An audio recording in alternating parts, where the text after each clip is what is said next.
Masuk, masuk, masuk, masuk.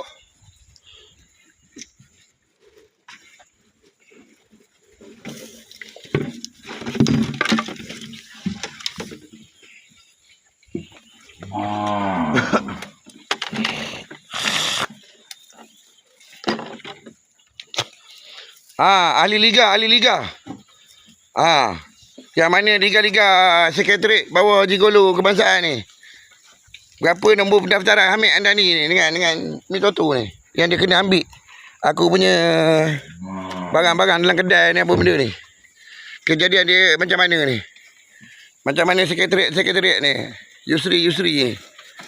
Dia boleh colik bini aku, apa benda dia kata bini dia claim bini dia kat situ. Ada perkhidmatan apa benda dekat situ. Dia kena ambil cas perkhidmatan apa benda, lembu aku kena jual ke apa benda ke kat situ.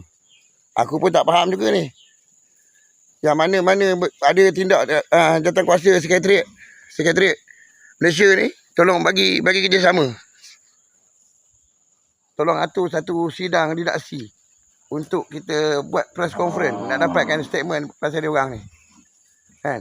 Yang macam mana anak ni, yang kita minta sekretariat ni pergi jumpa anak ni, bincang tengok berapa kos Gigolo tu ambil duit tu daripada akaun bank aku tu. Termasuk yang di Indonesia tu, sekretariat di Indonesia tu. Dia ada perkhidmatan kan? Dia ada services kat situ. Kerja dia macam mana?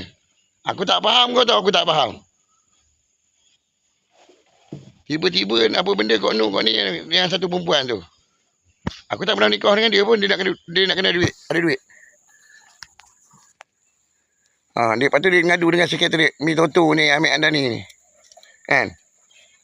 Dapat perkhidmatan daripada sekretariat Gigolo liga-liga, ketua liga ni, Gigolo kebangsaan ni, hilang barang-barang aku. Kereta motor aku, benda kerja buat aku dekat Perlis, dekat Perak, hilang. Hilang semua. Dekat Bertakak tu hilang. Ni ustaz-ustaz daripada liga sekretariat. Kau nak ada perasaan, nak merasai penjegal tu, kau bawa bini kau pergi ke mahkamah syariah tu. Kau jangan buat di luar mahkamah syariah. Macam kau fitnah aku. Benda tu tak berlaku, Ustaz.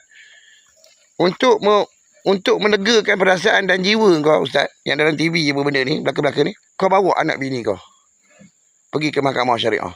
Okey? Itu nasihat saya sebelum saya berjumpa anda, saya bawa anda pergi ke situ.